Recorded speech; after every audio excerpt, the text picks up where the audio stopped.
I have a good friend who is planning to propose to his girlfriend, and he said he had a plan for the couple of days leading up to that proposal. He said for the couple of days leading up to the proposal, he was going to make her really nervous. He was going to ignore her, maybe be a little bit unkind to her, push her off a little bit, make her think that the relationship was in danger when in reality he knew it wasn't. He was about to make a very significant step in that relationship, but he said he wanted to create that mindset so that she wouldn't see the proposal coming, and so that when the proposal did come, that it would be so unexpected and such good news that she couldn't help but just say yes, a very quick yes, right in the moment. I don't know if he did that, if he ended up following through with that, and I don't know if it would have been a good idea.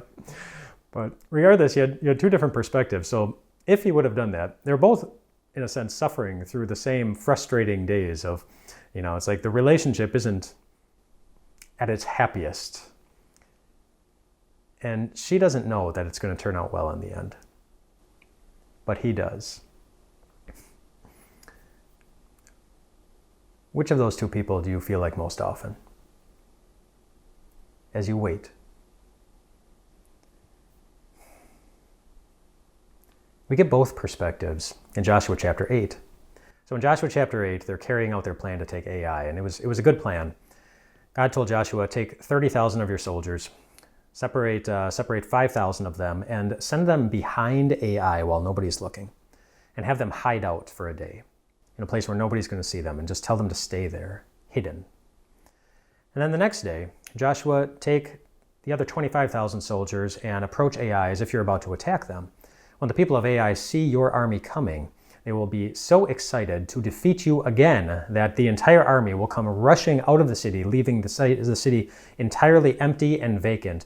And when everybody has left, then those 5,000 who are hiding behind the city, they will come in, and they will take the city, they'll burn it down, take all the plunder, and Ai will be defeated. It was a pretty good plan, except it required a lot of waiting. For those 5,000 soldiers behind the city, they had to wait.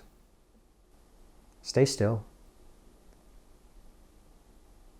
Not move, make no noise for an entire night and most of the next day.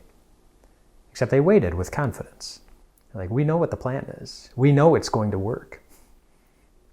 Joshua didn't wait with them. It's interesting that it tells us that Joshua that night stayed with the people, it says.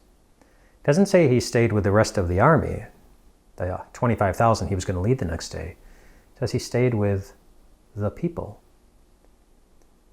And maybe because for the average person who wasn't in on all the battle plans, maybe they were nervous. Maybe they were wondering, why don't we go attack them now? Why is everyone just waiting around? Why did my dad, my husband, leave yesterday? Where did he go? And is he coming back?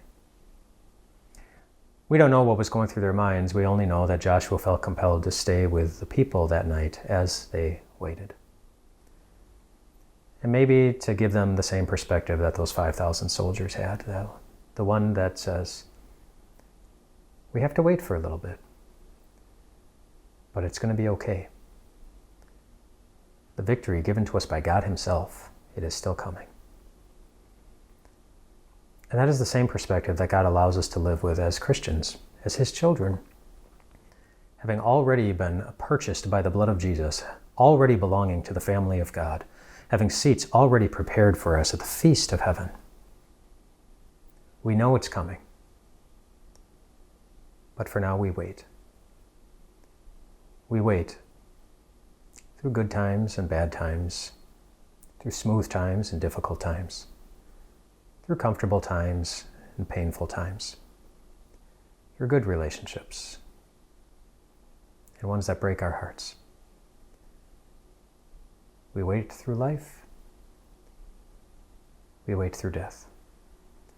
We wait and we wait and we wait.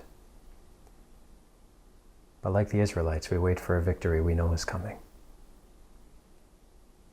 There's someone on Twitter that I don't follow, but he shows up on my Twitter feed almost every day, I think because he posts in the same category of religious talk that I like to read about on Twitter. And he has the same post every day, every single day. It's the same thing, very short. It says this: Christian, we are one day closer to heaven. And every day, that's true. And because it is, we are one day closer today to never having to wait ever again. Rest well tonight, my friends.